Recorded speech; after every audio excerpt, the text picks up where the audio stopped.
Christian conservative movement, if movement it be, organized an attempt over the weekend to try to rally around one candidate. They had the perhaps divinely inspired perception that having 3 or 4 candidates appealing to their demographic perhaps weakened their chances to stop Mitt Romney from getting the nomination. So they decided they might want to unify and choose one candidate.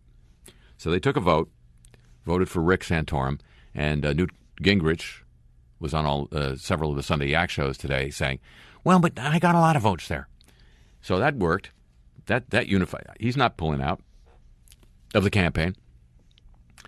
And the campaign in South Carolina has really focused on the role of super PACs, super political action committees, large money spending organizations which are supposedly and legally not connected to any candidate, even though they can campaign vehemently against the candidate who's running against a certain candidate.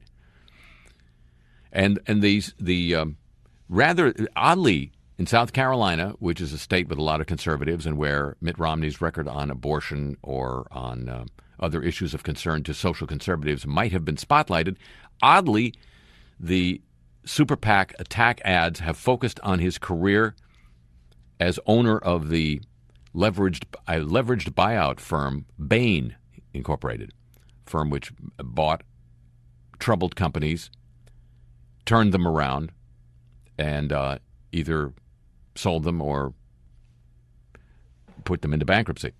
Did something with them, or made them successful and sold them. They had as anybody does in business, a checkered record. So anyway, the attacks, both by the Super PAC allied with Newt Gingrich, but not connected with him in any way, shape, or form, and Rick Perry, yes, Rick Perry, who was reported this weekend to have called at a Q&A town hall, a Q&A session, called on a raised hand, which turned out to be the upraised hand of a store mannequin. So things are going great for him. But he's attacking Mitt Romney as a vulture capitalist as well. And it just occurred to me that, since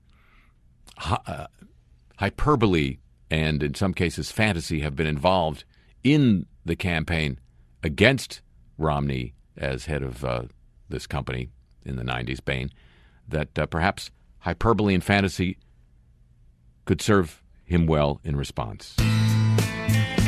Oh, I'd ride straight into town from the airport, plunk right down, prepare to stay a spell. Came to do a job, wouldn't leave until it's done. Clean up the place, then get out and sell. And sell. From the southern right-to-work states to the factories of Maine, you'd seldom find an hombre who'd complain. When they'd see me coming, it was way too late for running, 'cause I was the man from Bain. Yes, I was the man from Bain. Oh, I'd target all the bad guys on the payroll. Our posse would make short work of the mess. Savages on the warpath didn't bother us none. We'd always ride back out a big success. Success. Oh, from the shores of California to the great Nebraska plain, you didn't need a firearm, just a brain. The rifles were retired, it was people that were fired. 'Cause I was the man from Bain. Yes, I was the man from Bain. Now I've ridden out of town into the sunset. It's become a job for a younger man. Not thinking of myself, there's a race that's to be run, and spending all the cash that I can.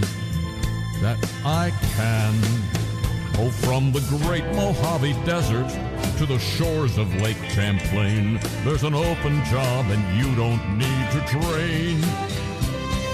You won't be a marshal, and the pay is more than partial. You can be the man from Bain. Yes, you can be the man from Bain.